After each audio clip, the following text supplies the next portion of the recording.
आपसे पहले भी इस मसले पर बात हुई कि जिस तरह से जुडिशरी करप्ट होती जा रही है, एक के बाद एक जो फैसला है उन फैसलों पर सवाल खड़े हो रहे हैं। आज नया फैसला आया है, वो तमाम आरोपी बरी कर दिए गए हैं जिन पर बाबरी मस्जिद को शहीद करना और उस दौरान में दंगे भड़काने के इल्जामात लगे थे।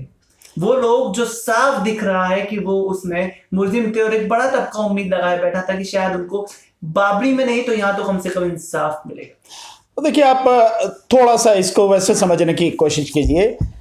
जो चर्चाएं या जो बातें मीडिया में आती हैं, चाहे वो इलेक्ट्रॉनिक मीडिया में हो या प्रिंट मीडिया में हो, और जो किसी केस की तफ्तीश होके, इन्वेस्टिगेशन होके चार्जशीट जो फाइल होती है, जो इन्वेस्टिगेटिंग एजेंसी या पुलिस या जो भी है, वो चार्जशीट में जो पेपर्स दाखिल करती है, कौन कौन सी उसने एविडेंस कलेक्ट की हैं, किस किस तरह से जो है उसने इन्वेस्टिगेशन की है, वो सारी चीज जो आती हैं उसमें और मीडिया जो चीजें हैं उनमें बहुत जमीन आसमान का अंतर होता है।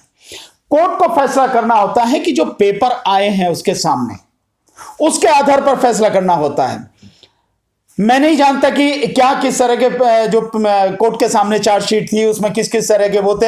हालांकि ये सबको ही जानता है कि किस तरह से बाबरी मस्जिद तोड़ी गई और किस तरह से लोगों ने स्टेटमेंट दिए, लोगों ने जो जनता है या जो उनके समर्थक थे उनको किस तरह से भड़काया और किस तरह से उन लोगों ने ऊपर चढ़ के, सबने देखा कि मस्जिद के गुम्बद पर चढ़कर उन्होंने मस्जिद को तोड़ा।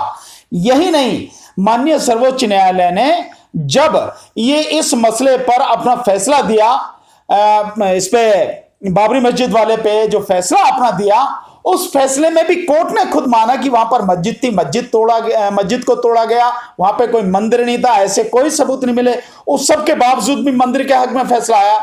तो आज जो फैसला आया है, बिना देखे तो मैं नहीं कह सकता कि किस तरह से है, जजमेंट को पूरा पढ़ना उसके बाद ही कमेंट किया जाए। लेकिन एक चीज, दो चीजों को आप मान के चले। नंबर एक, निश्चित रूप से जो इन्वेस्टिगेशन की गई होगी वो इन्वेस्टिगेशन बिल्कुल भी जो प्रॉपर इन्वेस्टिगेशन होनी चाहिए, तरीके से होनी चाहिए। जो लोग गुनहगार थे उनके खिलाफ जिस तरह के सबूत इकट्ठे किए जाने चाहिए, निश्चित रूप से वो नहीं हुए होंगे और इसीलिए संदेह का लाभ देकर उनको छोड़ा गया होगा।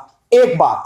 दूसरी बात यह है कि भाई जब सुप्रीम कोर्ट ने वो सारा मामला खत्म कर दिया और फिर सरकार उनकी, सब कुछ उनका, तो फिर आप उनसे क्या उम्मीद करते हैं कि उनमें से किसी व्यक्ति को भी सजा मिलेगी? ये तो पहले से ही तय था सब कुछ कि सजा किसी को होनी नहीं है, सजा किसी को होगी ही नहीं, ये पूरा तय था। क्योंकि ये ऊपर से नीचे तक सब मामला आप जानते हैं किस तरह से सब कुछ हुआ है।